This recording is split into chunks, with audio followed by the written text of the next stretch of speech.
Understand, cause we are the tech shamans. Dude, I got this cool thing to show you. Really, man? Yeah, it's far out and technical and stuff. Awesome. Yeah.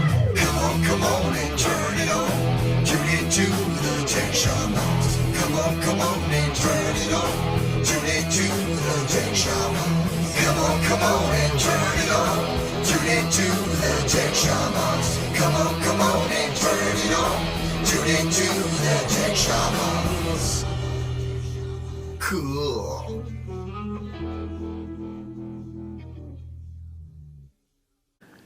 And hey, good morning, everybody. Good morning. Welcome. It's episode 41. Woo!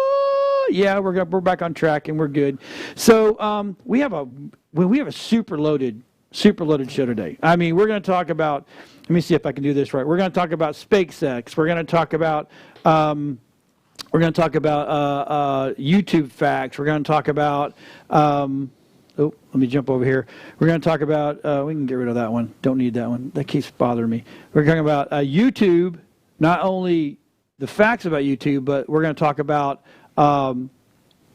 there may be some charges coming soon, folks. I'm looking at a crystal ball. I could be wrong, and I hope I am. We're going to talk about Netflix. We're going to talk about Roku. We're going to talk about Instagram. And then we're going to talk about how real AI issues hit. But we're going to start off. A story came up in our feeds, and then that we did because we watch The Verge a lot, and I like those guys. They're pretty smart guys. Let's talk about Apple has been hit about their card is discriminating against women. First of all, yes. And then go to a wide shot, Rob, and then it goes. They're going to go and people aren't getting credit that should be getting credit. And we were having this discussion before going ahead, and because my wife works in the mortgage world, I know more about the financing side than I want to, ever. And then because we have clients that come in here also that work in the credit world, they actually explain credit to us, and so. Even when you get a credit card, or if you get a mortgage, all this kind of, if you get a credit card, there's ratios that are taken into effect, right? One is you may have a great credit score. You may be, first of all, if you have an 800, I'm not talking about you, because if you have 800, everything is perfect and you're doing exactly what and it's very rare to find an 800. Okay, so say you have a 720, right, which is a really good credit score, right? Okay, well. You may have a great credit score, but your debt ratio could be wrong in the back end.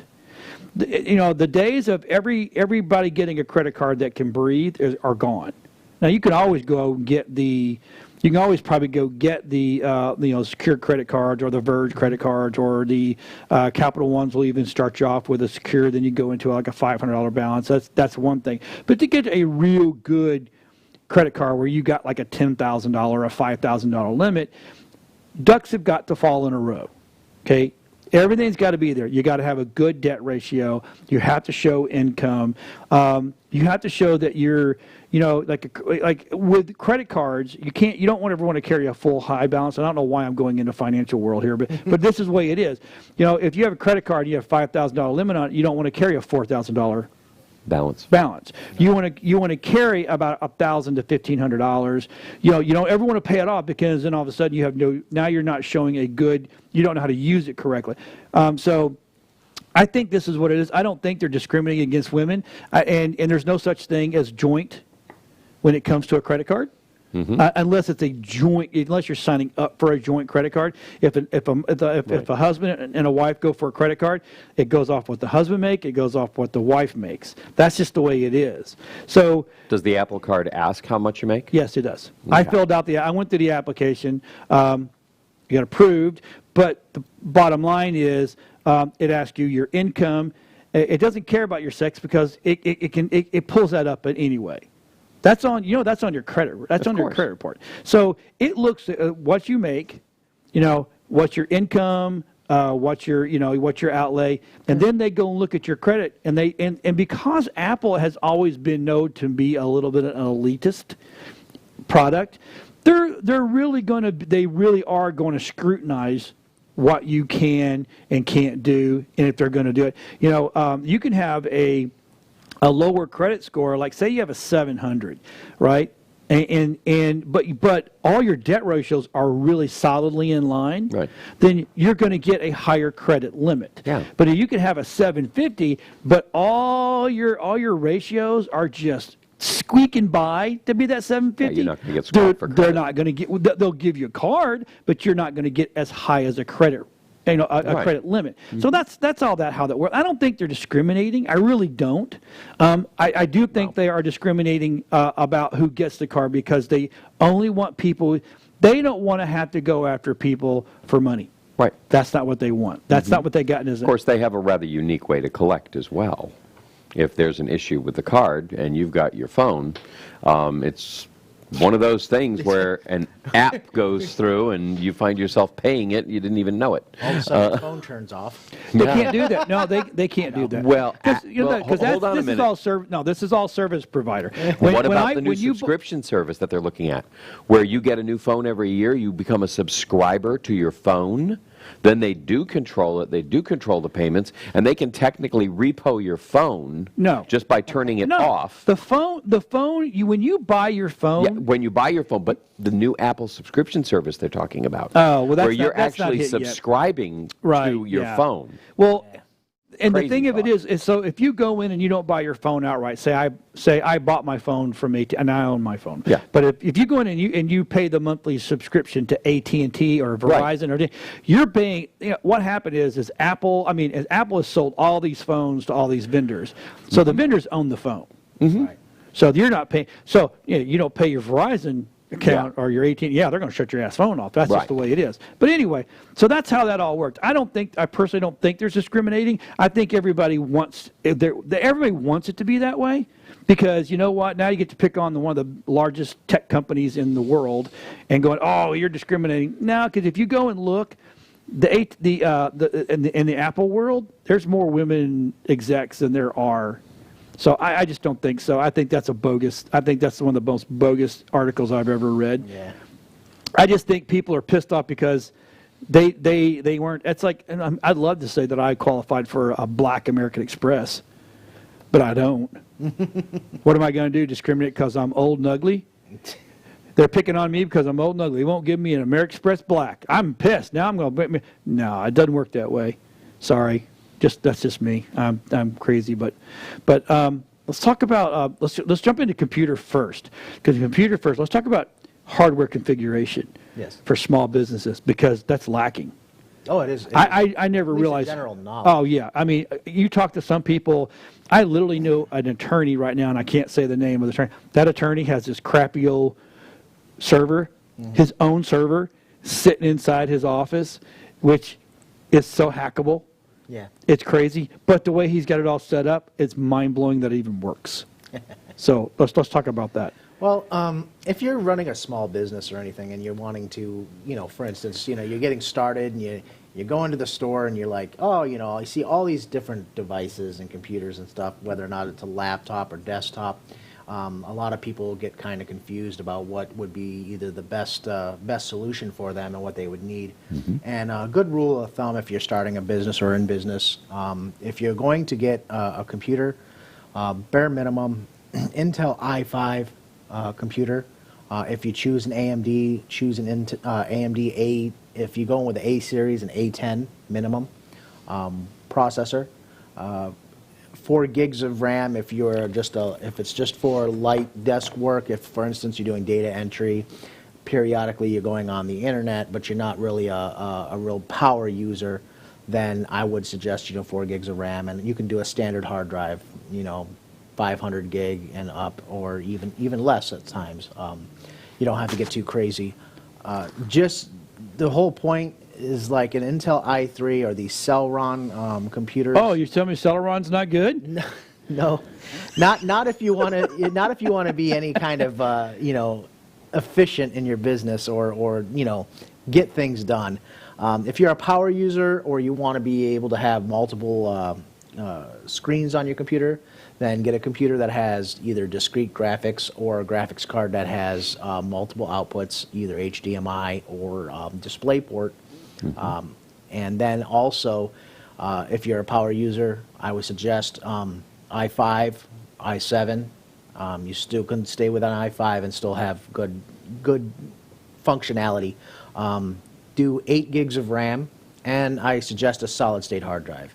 If you're the kind of person that gets, frustrated with your computer, either, randomly doing Windows updates, or you want to be able to have multiple applications open at the same time without bogging down the machine, run multiple screens, you need more RAM for that usage, and you also need to make sure that you have a solid-state drive that can go ahead and, be spontaneous and really get that information to the processor as quick as possible, so that way you can, get it displayed on your screens. Same thing on the laptops. Same situation. Laptop, same configuration. Stay away from the lower configuration i3s. Stay away from the Celeron's. These little HP Streams. If you see a laptop that has really good price, $199 to $299 range, you'll notice that they're smaller laptops in the 13.5 to 14-inch range. You'll see really good pricing. You'll see them at Walmart, Best Buy, Office Depot. It doesn't matter who you go to. You'll see these really good deals on these laptops, and then you'll not realize that they only have a 128 gig solid-state drive. They'll have either a low-end processor, or they'll have what they'll call their new Pentium line, which is really just an Intel Atom processor that they rebadged. They're not all that. They're a good price point and stuff. They're not upgradable. You can't do anything with them. When they run out of storage, that's the end of the line. There's nothing you can do with it. It is what it is. You bought what you bought, and you got what you got, and you don't think of it. Go ahead. No, go ahead. Actually, I'm gonna ask before I did. Okay.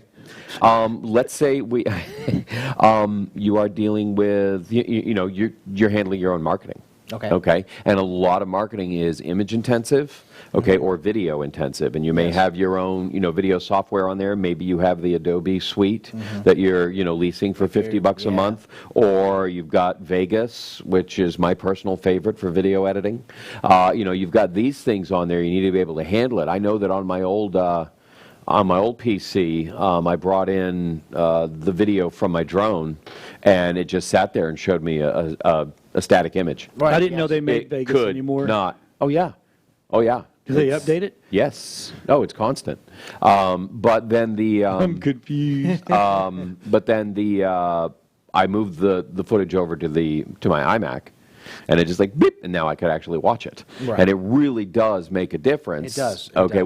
How that so where would you say the minimums are this week? Because next week it'll be even higher, because that's how technology works. But where would you put it if you're going to be doing some basic video editing? i5, I mean, you're not running a ton of stuff, but i5 bare minimum. i5, or if you go AMD, a Ryzen processor, and then do 8 gigs of RAM. Okay. 1060 Ti Yeah, at the 1050, minimum. 1060, bare minimum NVIDIA, discrete graphics, just so that any kind of processing power you're needing, if you're doing editing and stuff like that, can be offloaded to the GPU versus going on, beating up the processor. You just offload all that processing and that information editing and stuff right over to the graphics card. That way, you can still do what you need to do. You can run, if you're encoding a video, doing whatever you're doing over here, you can do that work and still maintain a functional computer. That is, that in and of itself is a point I've never actually heard expressed. That, because I've always just considered, the graphics cards to be for gamers and really didn't care. No. Okay, and that was for gamers. And so what is the benefit again? Can you outline that real quickly? The benefit is, with the way they make the software today, it's multi-threaded, which means it can pass a whole bunch of processes back and forth constantly. Okay. And what it does is they're more built to the GPU side nowadays. So all the encoding, all the transitioning on the videos, whatever that needs to be done, even on photo editing, that's all done on the GPUs now. That's all really graphic intensive, and you want a graphics card that's going to be able to handle it. Yes, they do have processors that have graphics cards built into them, but they're nowhere near as powerful as a discrete graphics card. And remember, if you're using a computer that has an internal or embedded graphics card that's on the processor, right beside the processor, on that same die, you're hitting the processor. I don't care. You're still hitting the processor. You're still hitting that core to You're be using able your to, bandwidth. yeah, and you're not going to get the kind of performance out of your machine, while it's sitting here pegging the processor at 100%, while it's encoding a video, and you're trying to open up your email so you can see who emailed you, and you're waiting for it to go through, and it's just not processing. Yeah, and when you're getting into stuff like that, the proper way of setting that machine up is you get all your hardware together, but you need to have 2, or at least at the minimum, a secondary hard drive. Where all your processes are going to, so you're not slamming the main hard drive where all your software sits. Right. So when you think, and then all that stuff's being written over to another hard drive, so you're leaving alone your main hard drive. Yes. To do what it's doing, and you got to make sure that main hard drive is big enough where you don't hit past the 40% mark. Anytime you get above 40% on your storage on your C drive, now the computer doesn't have enough room to think. Right. Because it's constantly throwing stuff to C to throw over to D or to E, and with that that is a major problem. I've come across editors, even photography guys. They're trying to do stuff on their laptop. I'm like, why? I said, you're running all your processes on nothing but your C drive. I said, even if you have a USB 3.0 or a USB-C external hard drive, let that hard drive over there take the brunt instead of having everything hit your main board, because it just kills you. Right. And back in the back, the very machine that streams this has got a 2060 Ti ATI board in it. So all the video, we have multiple cameras, we have different sources. All that process is being hit through that video, not my onboard video. So let that one machine take the processing power, which, I mean, we have 8 gigs. We have 8 gigs of RAM on just that card alone. Just that card. That's not. We have 32 gigs in the system itself, but on that card it's 8 gigs, and so that takes the brunt of the process. That video memory. That's all used. And it's built for that. It's not going to tax the machine itself. Right. So you can continue doing what you need to do. Yeah. And a good rule of thumb, too, is like a 500 gig minimum solid state. Right. Put the OS on it, your software packages, things like that, and then use a standard 1 terabyte, 2 terabyte hard drive for your data storage. You can use that. They're if you're just moving video files or pictures back and forth and data, you just need to move periodically. Just put them over there, so that way you're not filling up your solid state. Just a single Windows update alone, when they have the new versions, they'll take and create a file called Windows Old, and put it off to the side. That's 26 gigs, right off the bat. Yep. So again, like you buy one of those cheap computers, you have 128 gig solid state. Right. And so I'm running this very problem. I have a client that we take care of all their audio, video in their business. And I get these phone calls all the time going, hey, this is not working right, this is not working right, this is not working right. And then I roll over there, and they had their one of the people in there that thinks they know computers went and bought them an HP Pavilion laptop. Ooh. And that thing is supposed to be able to handle PowerPoint and Word documents and streaming and blah, blah, blah. And you'll look at all the processes, and I'm like, this is for someone at home to check email. Yeah. I say when you get into that world of having the proper hardware, like you were talking about, you can't go buy a $500 laptop or a $500 PC. It's not going to work right ever. No. Your average, believe it or not, your basic laptop in a good configuration should start off at around $699, and then go up from there. Right. Depending on what you're looking to do. You can get off lease business equipment. Those are good deals. If you go business class, those machines are usually configured for upgrades, things like that. Buy yourself a laser printer. Don't buy an inkjet. Not in business. Doesn't make any sense. If you do a lot of documents and stuff like that, especially, or if you don't do a lot of documents, inkjet makes no sense, because first thing, if you don't print a lot, it's going to dry up the heads. They're going to be. You're going to end up getting a new printer, because you've destroyed the head on it. Get a laser jet. You don't have to worry about, the toner's a little bit more, but, the trade-off, you can print more. It's more professional looking. Lasts longer. And the unit is just going to be there forever. You just got to buy toner, Yep. And then, as far as that goes, if you're doing, running a cash register, thermal printer. Yep. And, just something basic, an external storage device, NAS, either a NAS or an external hard drive, for central data storage. Yep. If you don't want to do something like that, if you buy Microsoft Office 365 for business, not home and student. Oh, but that costs more. And I will tell you, home and student gives you the option to put it on 5 devices for 5 users. But it is not licensed for business use. Right. It is not licensed properly. That is not the proper way to do it. It's not very expensive to get the business class. The things you can do with the business is phenomenal. You can run it like if you had an on-site server. You can tie a domain to it. You can go ahead and use the cloud backup feature on OneDrive. Right. You could stick all your desktop documents and everything, have it sync there. So any computer you log into, it'd be like a roaming profile with all your stuff pops in the minute it starts syncing. Right. So, there's a lot of features in the business class that you can't do in the home and student. Students, home users, not home business users either. So, there's a difference. So there you have it.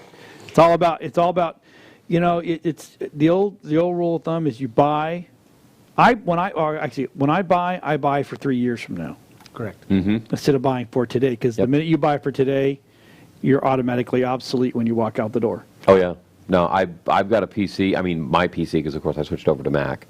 But my PC I bought in 2011, but I bought way ahead. Yeah. And she still runs, and she still supports a lot of software, and it's running Windows 10, and she runs fairly well. But I can't do anything extra with it except for run like 2 or 3 packages that I have on it that I can't get anymore, and that's what she's used for. And if you have it, if you're looking for stuff like offsite storage, watch last week's show because we talked about that. Yes. It was a very big deal. I don't want to. I can't. We got so much today. So let's talk about some marketing. I love marketing. Marketing is fun, and so for some people, for some people, it's like going to the dentist. Ain't that the truth? And it's funny because there's so many things going on right now, and it's hard to zero in on what's going on because Facebook is changing a lot of its algorithm and how it is delivering Weekly information. Changing it. Yeah, doesn't it? And making your response very weak. Unless you're staying up with it, changes in the homepage and how that's structured, and how there's an old saying in the newspaper business. You want to be above the fold. Okay, because you fold your newspaper in half and everything. Well, they're kind of bringing that back in Facebook, where if you're on the desktop feed, you've got your first story from your friend. The next thing you see is an ad. The second thing on your feed is now an ad. And so if you want to be anywhere near above the fold, as we used to say, then the thing to do is to go ahead and make sure that you're doing some really good targeted advertising with that. And how you target is also pretty cool, because there's a thing, a lot of people say, don't boost your post, don't boost your post, don't boost your post, it's a waste of money. Sure, if you just hit the button, boost post, and say $5, you just wasted $5. Well, maybe $4.98. Okay. The fact is, though, regardless of what it is you have there, you can choose the audience that sees it. Right. And that is the key to success with Facebook advertising.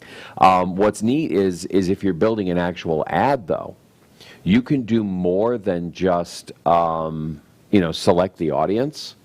You can, if you have a 30-day campaign running for something, you can select your audience and then select the time of day that they will see it. That's been around for a long time, but very few people are aware of that. And so, this is where you're sliding over into being a very smart advertiser and using your money well, because you only need to do, in order to advertise, your minimum budget is $1 a day. And I know people who have built their entire businesses on $1 a day. Yeah, but you got to get in there. Worked. But you got to get in there and know how to tear it down and click the right. I've seen. Oh, and they change it every week.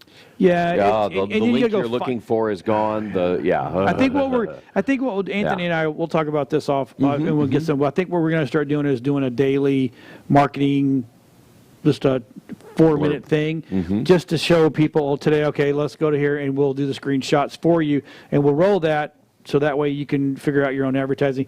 But we also offer a product called Drive. And Anthony doesn't talk about this a lot because we just don't have a ton of time. But we contact us at techshamans@webeamtv.com, and we'll talk to you about the Drive program. And that Drive program gets put into your own website, and it helps you be your own marketing person. Now, I'm not saying that, and if you don't have a lot of time, you can actually have someone do it for you. We'll do it for you if you want to. We handle that now. But we do have software that actually helps you out and makes you look like a rock star. So I want to get into some. Thank you, Anthony. Appreciate that, buddy. That was awesome. So let's get into YouTube. Okay, so we went and looked today. There's an ad. There's a thing that says YouTube says it has no obligations to host anyone's video. Just because you sign up for an account, because you upload the video, does not mean that they have to leave it there. They have the right in the terms and service agreement that they can go in there and get rid of you. They can purge you, right? I think this is what's happening. So when we're all younger, we're all partiers, and we all want to go, we all want to be the cool guys, right? And we want to go hang out all night long, and we want to go to these parties. Well, or all of a sudden there's a big party on the weekend, and you want to kind of take that Friday off to, be able to go to that big party. So what happens that on that Monday, you start trickling I'm not feeling good. I'm not really feeling well, and then the next day it gets a little worse. Oh man, I don't know what's going on. Something's really, really bad. By Wednesday and Thursday, you've either psychosomatically given yourself that disease or the cold or flu, or you've planned it. So Friday you're going to call in and say, oh man, I just, I've been all week. So you lay the groundwork. I personally think this is how they're going to start trickling and starting to lay the groundwork, because I think YouTube is eventually going to start charging to host videos. They're going to have to, or at least keep. I don't know how. Look, I know what it cost. I know what it costs to host your own videos, because we were for the longest time we actually had secondary servers that hosted none of our videos were hosted on YouTube. And then I got involved with GoDaddy. And GoDaddy is kind of a sponsor of WeBeam TV. And I talked to GoDaddy, and GoDaddy says, that's great, we're going to do all this, but you're going to move all your content to YouTube. Because I had 4 terabytes of video that supported my old website. And I'm like, well, that's a bad thing? They're like, no. I mean, by you doing that, you have 100% control of your video. 100% control. But I was paying $1,100 a month for a video server, so I know what it costs, and that was through a server company out of Arizona.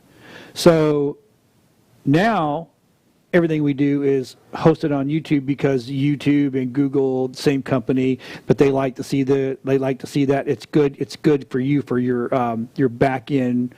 What do we call it now? We don't call it search engine optimization. We call it search result optimization. SRO. So it's good for your SRO. But the problem with that is, eventually everybody's server are going to just start running out of room, or it's going to get so costly. So we did the math. And so just say YouTube hits you for 99 cents a month, right? Yep. So every year you're going to pay YouTube $12. There's 1,300,000,000 active users. Is that what it was? No. Yeah, active users on, no, it's No. 2 billion active users. That's per month. Per month. Okay, No, 1.3 billion per month. 300 hours of video every 5 minutes is uploaded to YouTube.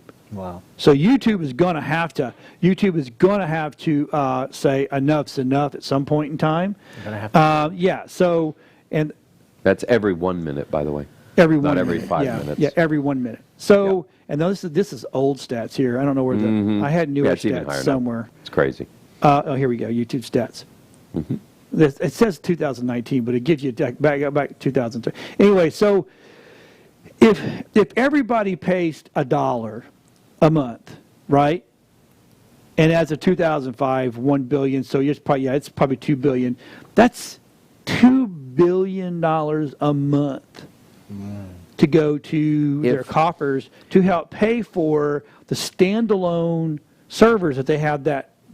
So I personally think, and this is just me, I personally think that they're on the precipice is the word. I'm trying to use real big, I'm using big boy words now. They're on the precipice of starting to charge. See, for their data and I storage. see that as, I totally get that. Right. Okay, I mean, right now they're a $5.5 billion company. That's how much revenue they're doing. That's not their valuation, but that's how much revenue they do in advertising. And they do keep most of that, okay, to themselves. They don't share it with everybody by any stretch.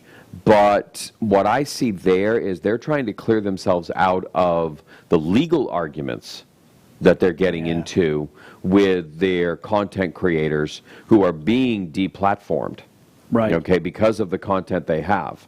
And the Verge article goes into a lot of those details. Right. Now, that doesn't mean that this justification for making these changes is not the prelude to going, well, now that we've done this, now that we have the right to delete everybody's old content very clearly written into our user agreement, let's go ahead and start to delist anybody that isn't producing content that's making us money. Right. Or at least close to making it, because a lot of people don't realize that you can't monetize your YouTube account until you've got 10,000 views, views. on your videos. And 1,000 subscribers. Yeah. So, you really need to be a power hitter. It used to be you just basically put the form in and poof, you turned it on. But they've turned off a lot of those accounts now, and they won't let anybody new in.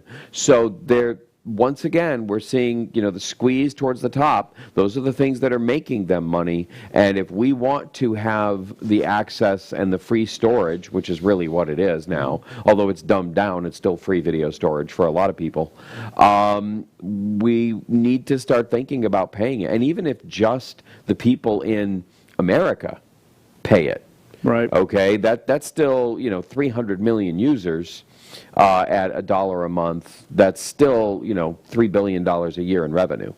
So, $3.5 billion a You got year. to sit up or your camera doesn't look good. Oh, I don't care. I do. Sorry. Get yelled at in my ear. That is... Poke him. Poke the bear. But I agree with you. But I also, I read the article. I get down to the nitty gritty of it, and the nitty gritty of it, it tells me that I think you're right. They're going to purge. They're going to clean people up. They're getting people off. Look, it's a great thing that to be a YouTube star today is over, unless you get super lucky. Because right now there's so much content out there. It's nothing but you're just, even us, we're just white noise. That's all we are to YouTube, right, and to Google and the rest of the world. But for me to sit there and go, well, I'm going to be a YouTube star in the next 5 years, that ain't going to happen. There's too much competition. I don't care if you're on YouTube. I don't care if you're on Twitch. I don't care what platform. You can go to Facebook. I don't care where you go. Today, unless you're coming up with groundbreaking, mind-blowing stuff, you're just white noise, and you're just going to have to fight just like the rest of us to get up there. But this is YouTube's way of going, we're getting ready to clean house. Because even I have 2 accounts that's up there. I can't get into them because back in the day, before I was using all of YouTube to be part of our platform, We were just putting stuff up there just to put stuff up because we were told that's what you do. Right. I can't get in them anymore because I had content creators back then that were helping, and I can't get hold of those people anymore. So I have 2 accounts that I wish they would get rid of. I can't get rid of them. Yeah. I would love. I mean, I've sent them emails. Please delete these accounts. No. And they're like, well, you don't own those accounts. Well, they have my name all over them, my pictures all over them, my images are all over them, my content's all over them. But again, once you put stuff up on Facebook, they own that content. YouTube, they own that content. There is a way to do that. You file a copyright complaint against those channels. I understand it, but I don't have time for that. And then they will kill them because the owners won't respond. Right. Well, so it can happen. So anyway, but that's the way to do it. I just don't have. I maybe down the road. Yeah. But but again, I think this is the way that it's YouTube's way of going. All right, we've been nice for long enough, and they have. I mean, they have. It's a, they started it and they set the precedent of free. But even the frees are going to have to go away eventually. Well, remember when they started, you had a 10-minute limit. Oh, yeah. And then now it's like I have some shows that are an hour and 2 hours long, and I put them without any issues. Right. So, but, and who knows, it may go back to that. Right. For the free. You can only get a 10-minute video up. Yep. And that may be what they actually, which is still, how they hybridize it. Which is not bad. No. So we may hold off on the real world AI issues for next week. So let's jump into some other online social marketing, blah blah blah stuff that is gonna tailspin some people. So Instagram has been running tests in other countries, getting rid of the likes and the hearts. Oh, wow. Right. Now, you can still see it in your platform. Facebook's doing the exact same thing, by the way. It's not, so this is both it's all going to happen. Yeah. So now it's going to start happening in the U.S. Just to see, because they think, some psychologists are saying that this is playing into an issue of that's keeping some of the younger generations depressed because they're not getting as much love and like as this other person, and that makes that other person better, or blah blah blah blah blah blah. So they're pulling that back to see how. I personally, I like it. I think they should get rid of likes. Other than we can, you don't see how many likes, you don't see how many shares, you don't see how many. You can see comments, but you don't see see all that stuff. So that puts what that does, in my personal opinion, is that now it levels the playing field. Exactly. So your content, me and Anthony go back and forth on this. I don't believe short videos are the way to go. I just don't. If your content is good, it can be 4 hours long, and people will sit there and watch it because it's good content. The whole short attention span and blah blah blah, that's all crap. Because if we had short attention spans, we wouldn't binge watch Netflix, we wouldn't binge watch Hulu, we wouldn't binge watch Apple TV, we wouldn't binge play Call of Duty, Fortnite. These kids, these people, not just kids, people are on this stuff for 8, 10, 12, 24 hours, and you're just eating it up. So attention span's not the issue. The issue is your content's got to be really solid, really good, and really it's good stuff I want to watch. Exactly. Right. So by taking away the likes and the shares and with that view, now all of a sudden it's a level playing field. People will judge it on its own merits, not on the herd mentality of, nobody else Bob liked it, so I'm going to like it because Bob liked it. I'm afraid to hit like because what if people think I'm weird? Okay, because I liked this, and I'm afraid to like this because then I'll start getting harassed in case it turns out this ends up not being a cool thing. Right. What if I like Superman Returns? Oh my God, and what if I like The Last Jedi? Superman always rocks. I don't care. Okay. I like them all, including the last two. I don't care what you guys say. You're an equal opportunity Superman That's lover. right. That's absolutely fine. Exactly. So next week, I just got an email. I get a text from you. I'm going to talk about that. So deepfake, real quick. We're going to bunny trail. Oh yeah. We're going to talk about deepfake next week, but I want to really get into deepfake because I think it's going to feed into what we're getting ready to talk about anyway. So anyway, that's going to be happening. That's coming to Instagram, and I tell you right now, I don't think it's a bad thing. One really quick thing is Roku's new free app lets you control your viewing with your Apple Watch. Nice. So in other words, you know that little stupid, and let me tell you something, it ain't just Roku, but Amazon and Apple TV, all those little stinking. They get confused. Yes, Oh my God, remotes. they're just dumb.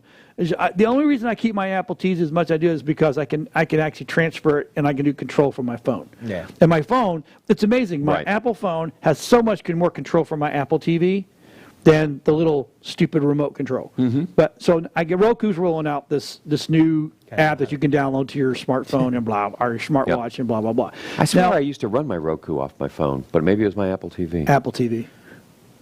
Roku's I thought always had Roku that an goofy app. little. Yeah, I know. I know. The little stick thing. But I swear I had a Roku app years ago. Yeah. I mean, we don't even have TV at my house. You know so, you can yeah. you know you can get a controller that looks similar to a Xbox controller, but not exactly. That is USB connected to your TV, or actually, if some TVs have Bluetooth, you can actually do it, and you can actually. It's a full on. It's like a little mini keyboard. I love it. But Neat. So okay, so speaking of Roku, now we're going to jump over to Netflix. They are ending their support for old devices from Samsung, Roku, and Vizio in December. I know. Poor Adam is like, I got all these. No. So if I have a smart, let me get this right. If I have a smart older Vizio TV that has Roku built into it, and Netflix and all that kind of stuff, it's gonna. I mean, How dare it last longer than 3 years? I know. Dang. I mean, so okay. So my question is, Engineered obsolescence, and when that doesn't work, stop the support. That's Right. right. I don't know. I mean, it's not saying you don't get Netflix, No. No. but you can't update. You know what it's most likely going to be is it's basically all the security protocols and everything needed to be able to access the site. Right. And just the way they're building the site, and that's just they're just not capable of whatever's in the browser. Right. That's really, or the operating system that's in the TV is just not capable of supporting, whatever protocols they need. So it's just that simple. Okay. Well, I guess that makes sense. Well, I mean, look, Windows 8, or was it Windows 7? That's coming to a screaming halt. Yeah. So you don't get the security updates and blah blah blah, right? No more tech support for that kind of stuff. So, And they're even notifying people.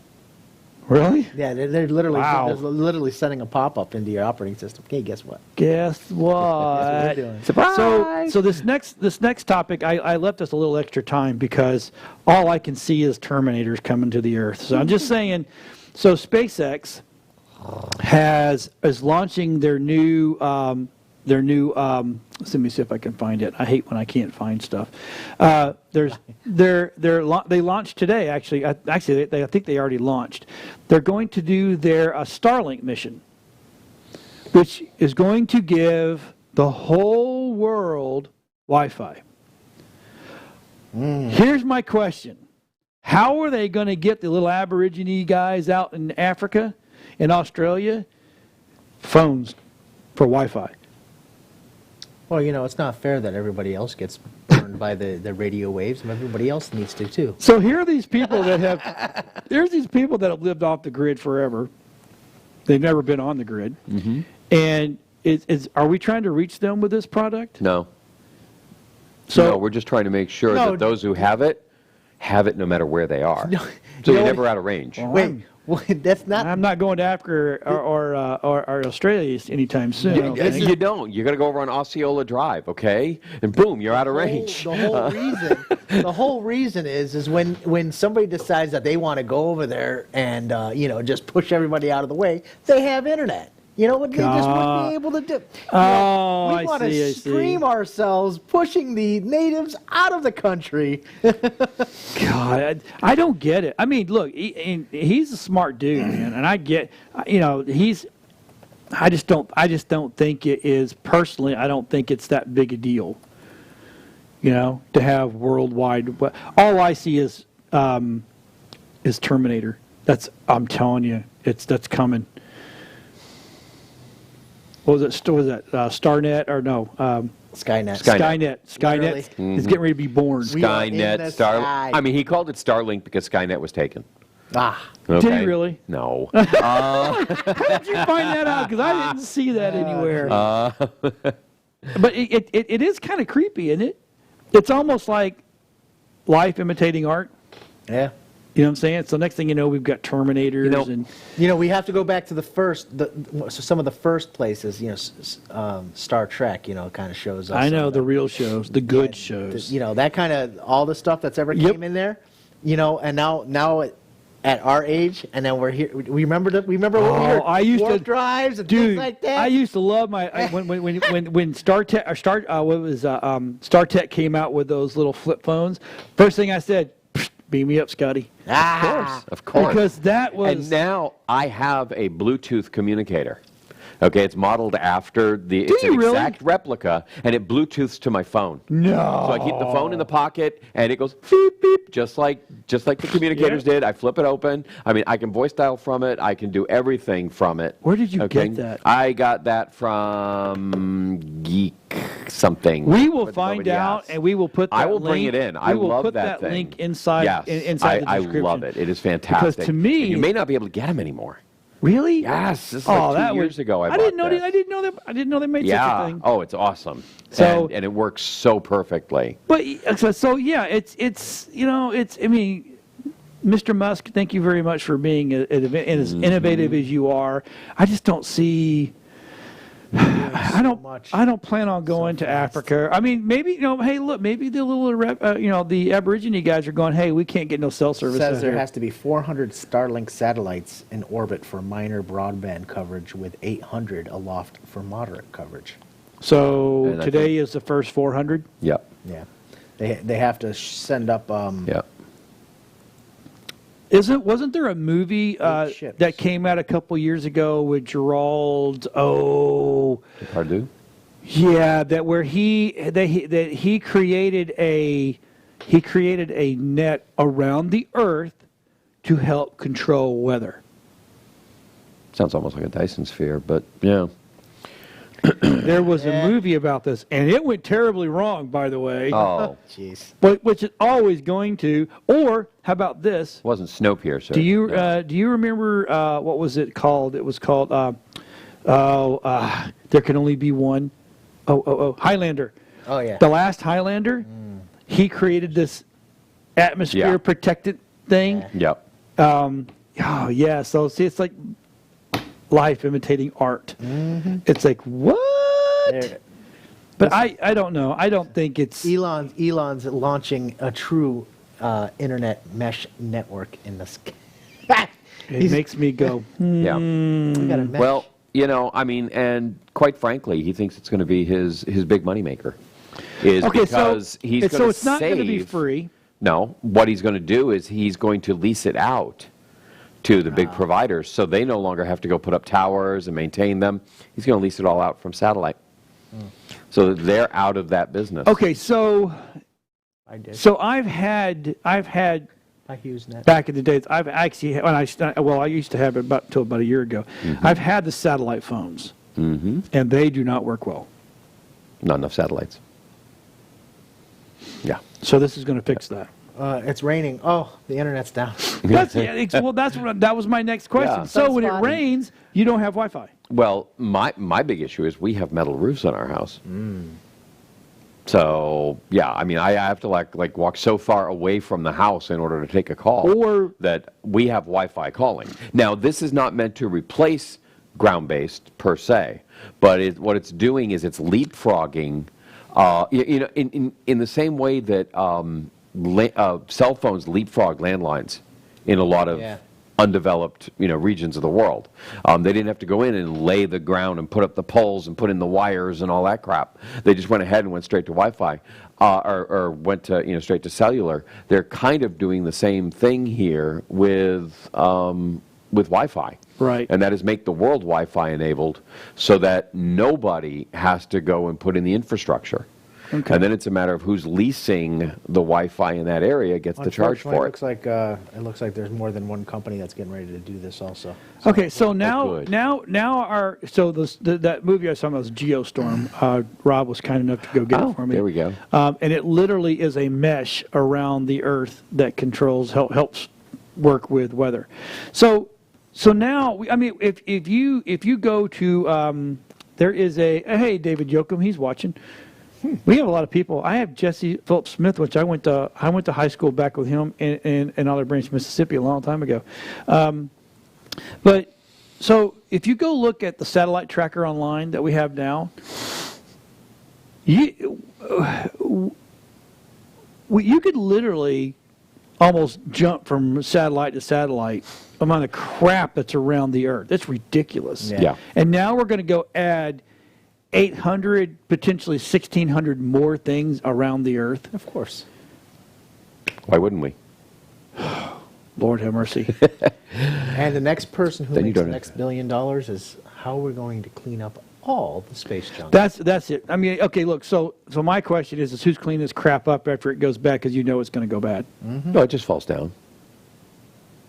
Right. Or crashes into really good stuff, and then you go, Somebody needs to damn. go up there and hit the reset button. Bring it all down. Yeah. It's because, I mean, Elon has this, he also has the rideshare program. So they're helping get our astronauts up and back and forth to the International Space Station. Uber X. Uber X. There you go. There you go. There you go. That would be absolutely crazy. Looking to see if the domain is taken. No. Yeah. And then I guess the NASA's astronauts are going to be on the Dragon, Yep. the new one. So I've actually got a friend who's launching a satellite next November. So, we were One of at the UFO prizes. Con this weekend. Mm-hmm. And great event for an event that got put on in literally 4 months. So she kind of knows how you feel, being having to scramble. But we actually interviewed Nick Pope from Ancient Aliens. Oh, there you go. Yeah, Mark. We were over with Mark Muncy. Yeah. Mark Muncy did the interviews for us, and then Steven, the other guy that's on there. We didn't get George, the crazy hair guy, but it's just there's so much junk up there now that it's like we got to clean this up. And where are we gonna send it? Sun? Well, that's easy. Put it in the sun. That part's easy. Yeah, and anywhere but in orbit, you just launch it out. But or send it down. All you do is knock it down. So a lot of that stuff we'll It's just, small we'll enough just to hit burn a up in slow atmosphere. burn. Yeah, you'll get nothing out of it. Because there's what was the Russians, the one that it didn't burn up, Yeah, it crashed all over the world. Soyuz. Yeah. Yeah, then in So Canada. I don't think some no, of this. Skylab hit in Canada. Yeah. But that's big. You're talking big stuff. Yeah. No, you're talking a lot of this stuff is like Sputnik size. It's like basketball size. It's not going to survive. Now, somebody did just have one land in their backyard in Michigan or something, and I looked at that and I'm like, hold on, this doesn't even have a burn mark on it. It's still blue and silver. This is screaming that there's something fake about this. And so, but most of the stuff will just burn up in atmosphere. So most of the stuff is under the size of a refrigerator. Yeah. Most of it, it's table the size or smaller, and so a lot of that stuff you can just knock it out of orbit. And I think we should make it a game. There you go. You pay $250. You get five cannon shots, right? And you place them all over the world and go, okay, here are your targets. Now, unfortunately, if you miss, you could take out MTV. You never know, but it's okay because don't hit the wrong satellite. Well, hey, or Lithuania loses their internet. So and make a game out of it. I'm telling you, want to be the next billionaire? Figure out how to go to space and get rid of all the crap. And now we're back to that TV show Salvage One from the late 70s. Andy Griffith was a junk man who figured out how to go to the moon and gather up all the the vehicles and everything else and gather it all up and bring it back and auction it off. So so where did the moon lander come from? Did they put that together off of the spaceship, or was it shot up there earlier? It was. No, the LEM, the one that's still up there right now, the one that used to drive. The base was there. Yeah, or are you talking the car? The car. Oh, the car was loaded in underneath in the lunar module. They just drove it out. Okay, or and lowered it down and drove it out. Yeah, well, whatever. actually, no. See, because if I remember correctly, there was like a garage space in the bottom, and they just had a ramp and opened it up, and the door Yeah, became see, the ramp. if you know all these, because this is one of the biggest things for all the theorists that said we never went to the moon. They're like, well, okay, where'd the car come from? Because all of the capsules were not even as big as a two side-by-side refrigerators and taller. So I thought the these LEM things was like 30 feet tall and Yeah. probably 20 feet wide. It was Right, huge. yeah. Okay, so no. They're huge pieces.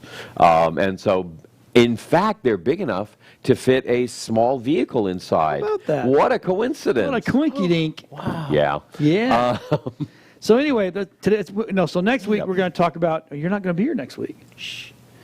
We're going to have to pre-film this sometime this week. We're going to have a pre-film of a pre-film. That's what it's going to happen. Can we get a cardboard cutout? Homeboy's not going to be here.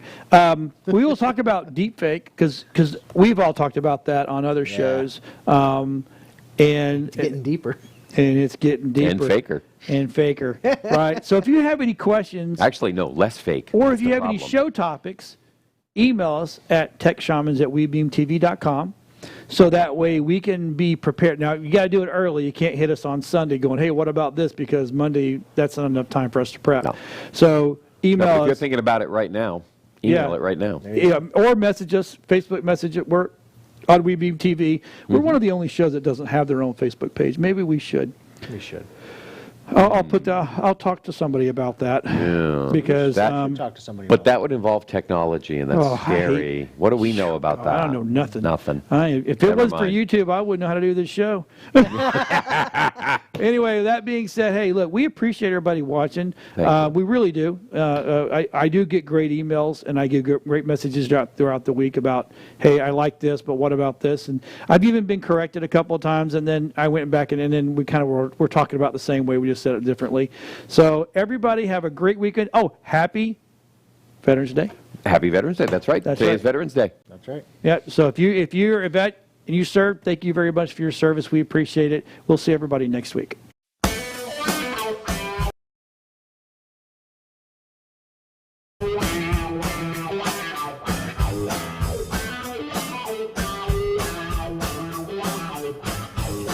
We got the plans 'cause we are the Tech Shamans. We understand 'cause we are the Tech Shamans. Dude, I got this cool thing to show you. Really, man? Yeah, it's far out and technical and stuff. Alright, so, yeah.